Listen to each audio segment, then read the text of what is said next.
Hey, greetings everybody. It is GleeCon here again with another episode of Lore of Warcraft. So we're finally just about caught up. This is the last short story that we missed. This is again one that's available on the World of Warcraft website, and it is also this one's part of the Paragons collection. It's nowhere near as long as the past couple ones we've read, which those ones were like almost a quarter of a novel in their own right, each one. So this one's called War of the Shifting Sands, just based on the picture here, which seems to be maybe a night elf druid. And we've got another one, maybe it's a couple kinds of elven druids. And we've got these scarabs, which make me, and because it says Shifting Sands, this all makes me think of Encourage. So taking us back to that time period would be a while, especially since it's going to happen. The last one that we read was a short story from the Arakoa, and it happened deep in after the fall of, after the Breath of Rookmar was used, and basically kind of began the end of the Arakoa culture as we know it. So in the past, but within dated history. And this one's even more recent. I can't remember exactly when I dated it, but we'll see if we can touch base on that as we go in. So this is called War of the Shifting Sands by Mickey Nielsen. We have read a couple short stories by him, like the Unbroken one we read where about how the Draenei became shamans. So stay a while and listen to this episode. The midday sun fixed its unflinching gaze upon the sands of Silithus, bearing mute witness to the multitudes forming ranks outside the Scarab Wall. So we know this is in Silithus, and we know that the Scarab Wall is already made. So that does give us a location. And well, the Scarab Wall was made way back, even in the times when the old gods, when they were trying to kind of hem them in. It continued its passage, although to the masses gathered below, it seemed as if the orb had stopped to cast down unrelenting waves of heat until the vast army simply collapsed from exposure. Amid the restless formations, a lone night elf stood in quiet contemplation. Her companions eyed her with admiration, some with almost reverence. The others who were gathered, an assortment of representatives from every race and every land in the known world, viewed her with their own racial prejudices. After all, the blood feud between night elves and the likes of trolls and Tauren dated back centuries. No matter their affiliations, however, all who had come to battle that day shared one sentiment for the night elf: respect. Shiramar was like the sun above, impassive, unwavering, and unflinching. These qualities had served her well in the recent months, providing her with the strength to continue when all seemed lost, when the quest seemed never-ending, and when her companions had simply given up. There had been the Watcher and the Caverns of Time. There was the Bronze Dragon and the Brood Lord and the squirming insect hives. Then there were the Shards and their keepers, the ancient dragons, none of whom would give up their charge easily. Coercion, ingenuity, and sometimes outright violence, all were employed to accomplish the task. And all of this for one item, the item gripped in Shirmar's hands even now. The scepter of the Shifting Sands, reformed at last after 1,000 years. And I know you have to reform it again, or it was in the original and classic when there was all these battle, like just so many people fighting to do world first to open the gates of Encourage. So this is kind of a cool little callback to that, but I guess this happened historically as well. In the end, all roads had led here to Silithus and to the gates of the Scarab Wall. Here, where the scepter was shattered. Shirmar looked up at the sky and remembered a time when the sun had been eclipsed by dragons, when the Karaji and Silithid flooded over the legions of night elves in seemingly eternal waves, when hope seemed but a shadow. It seemed as if none would survive those terrible months, yet here she was, standing before the sacred barrier that saved their lives all those years ago, during the War of the Shifting Sands. There we go. Okay. So all of that first page is calling out to the end of Classic. I was going to say, I think that's weird. And now we're going to have a flashback, which actually occurs mostly during this time period. So that makes sense. Fandral Staghelm led the charge, his son Valsten at his side. They had chosen the gorge so that their flanks would be protected against the unending flow of Silithid. Shirmar was close behind the front line, casting spells as quickly as her energies would allow. They had fought their way to the mouth of the gorge, Fandral and Valstan accompanied by the most battle-hardened sentinels, keepers, and priestesses, with the druids healing and casting exhaustively. It seemed that for every massive cluster of Silithid that was destroyed, hundreds more would take their place. So it had been for the past few days since word of the Silithid incursion had first arrived, and Fandral had sounded the call to arms. The priestess Shirmar and her companions had all regained enough energy to call upon the grace of Elune simultaneously. They now watched as a blinding column of light obliterated the swarm blocking the gorge's terminus. Then a low buzzing sound filled the air. One by one, flying insect creatures, the winged Karaji, flew over the lip of the gorge and down, striking at the druids in the supporting positions. Fandral led the front lines from the gorge into the open sands, stepping over the corpse mounds of the Silithid. The air was alive with the thrumming of the Karaji as they swooped down and slashed with clawed appendages. Fandral pressed forward to allow the supporting ranks room to spread out. As she looked to a ridge in the distance, Shirmar witnessed swarms of landbound Karaji pouring over the crest like ants swarming from a hill. A towering monstrosity lumbered into view, swinging clawed limbs, looming over all, shouting commands to the insect soldiers. Among the chattering and droning of the swarms, one sound seemed to repeat in the presence of the commanding warrior. Rajax! Rajax! Though Shirmar did not understand the Karaji's communication, she wondered if that might not be the creature's name. As the next wave of Karaji drew near, a great horn sounded. From the east and west, multitudes of night elves charged onto the field. With a blood-curdling cry, Fandral and Valstan pressed straight into the heart of the oncoming swarm. The two sides clashed and melted into each other as the newly arrived forces crushed in on both flanks. Shirmar felt for sure that they had won out, but as the shadows grew long and day proceeded into night, the battle continued. In the center of the fray, Fandral, Valstan, and the Karaji general clashed in a desperate struggle. As Shirmar narrowly avoided several attacks from the winged Karaji, she glanced to where the general battled father and son. The numbers of the Karaji were dwindling, and the general seemed to sense this, for with a mighty leap he bounded away, back to the ridge where Fandral had first spotted him. From there he disappeared, and the few remaining insect creatures were quickly eradicated. That evening, watches were set as the Night Elf forces rested. Fandral knew that the Karaji threat had not been fully quelled, and he expected the battle to begin anew the following morning. Throughout the night, Shirmar slept only in brief increments, the din of battle still ringing in her ears, though the surrounding desert remained quiet. With morning, as the troops reformed and pushed onto the ridge, they were greeted by an eerie stillness. Shirmar scanned the horizon, but the Karaji and Silithid were nowhere to be seen. As Fandral prepared to press on, a messenger arrived with dire news. The town of Southwind Village was under attack. Fandral considered pulling the troops back to defend the village, but he sensed that such an action would only leave an open door to invasion from the remaining Karaji. They still had no idea of just how many the insects numbered, or even if they had seen all that this new race had to throw at them. Valstan correctly guessed his father's thoughts and offered to lead a detachment to the village so that Fandral could provide containment. Standing close by, Shirmar heard the rest of their conversation play out. "It could be a ruse," Fandral said. "Surely we can't take that chance, father," Valstan answered. "I'll go.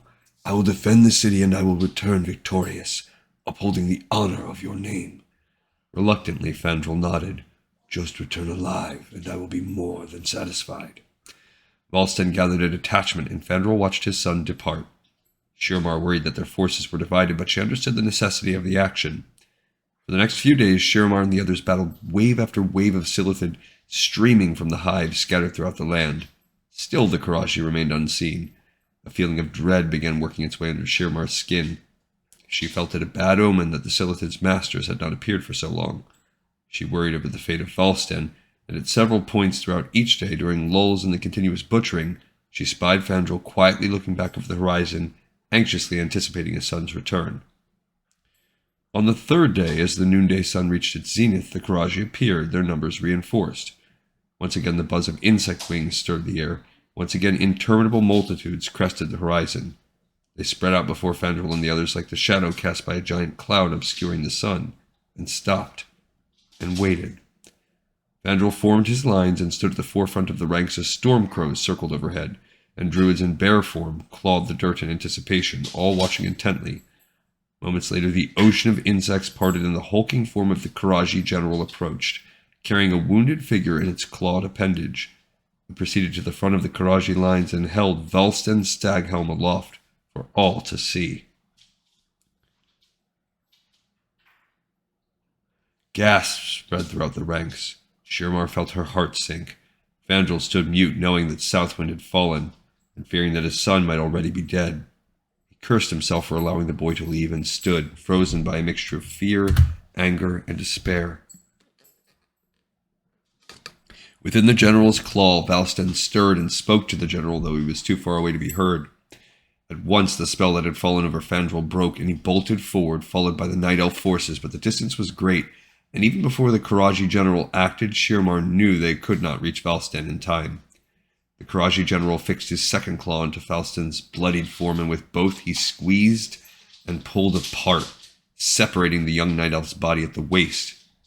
Fandral slowed, faltered, and fell to his knees, the onrushing Night Elves parting around him.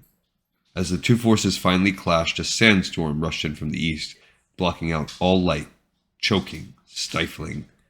Shirmar felt the winds force her movements nearly to a halt. She blocked her eyes as best she could, the howling wind buffeting her ears, drowning out the sounds of battle and the screams of her dying comrades. Through the chaos, she glimpsed the murky behemoth shadow of the Karaji general not far away, slashing and reaping through rows of night elves like a harvester shearing wheat.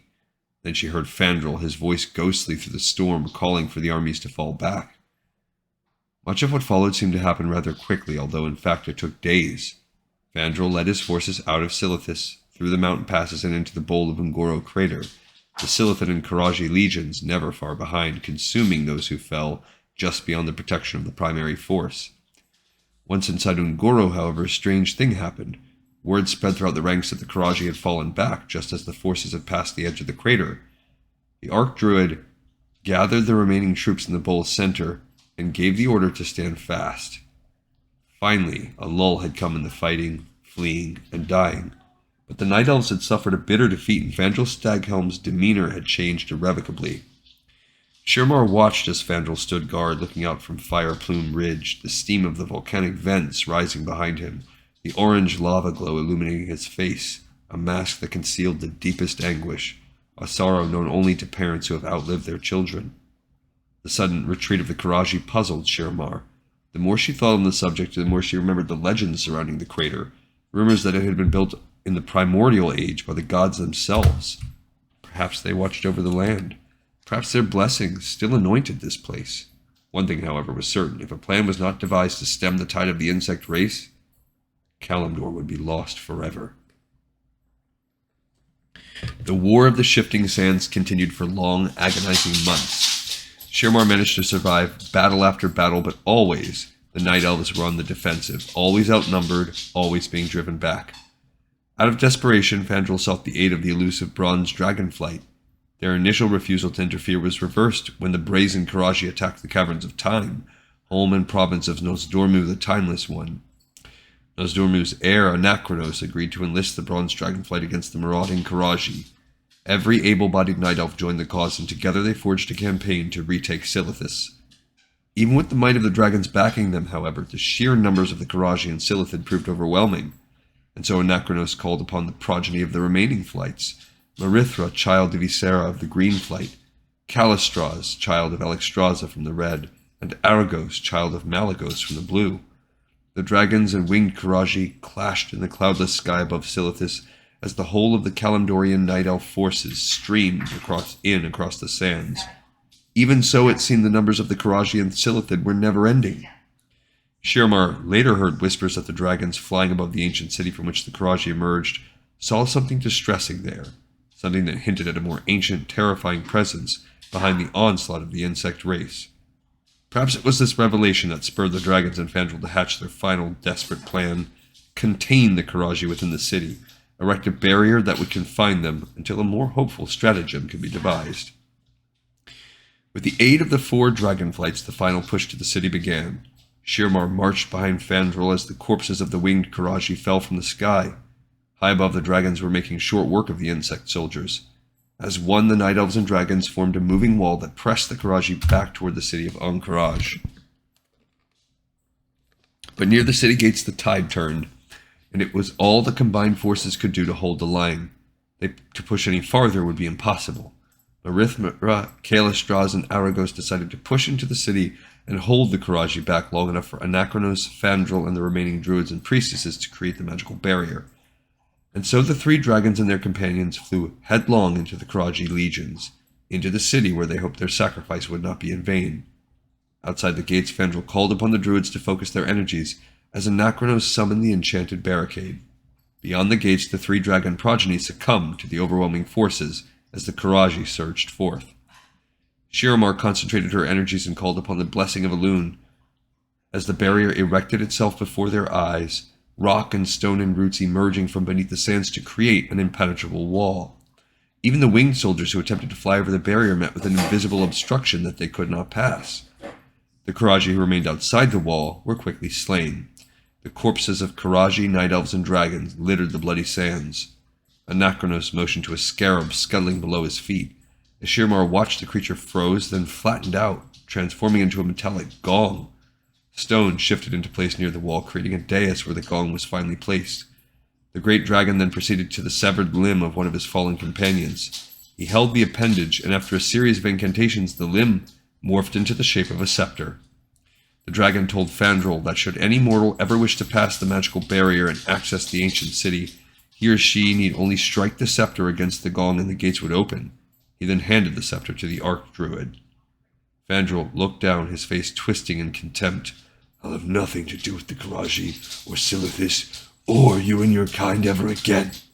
With that, Fandral swung the enchanted object into the magical gates where it splintered in a shower of fragments and walked away. "Would you shatter our bond for the sake of pride?" the dragon asked. Fandral turned.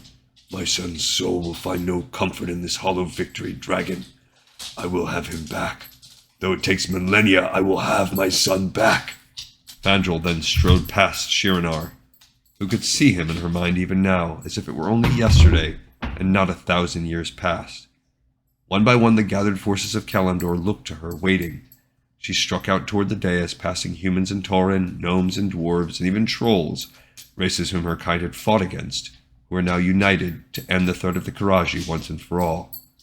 Shirmar stood at the base of the steps and took a deep breath. She climbed to the top of the dais and hesitated for only a second. Then with one mighty swing, she smashed the scepter into the ancient gong. So that was cool. It was a short story, and it was basically backstory of what was leading up to why the scepter was smashed. Maybe some backstory on Shirmar and Fandral. And we've already read it in Chronicles, but yeah, it was basically a short story about why Ahn'Qiraj is at least a sealed off city, which is cool. All right, we got another episode in the pipe, 5x5. I thank everybody so much for watching and for listening, and I hope you enjoyed it. See you next time on Lore of Warcraft.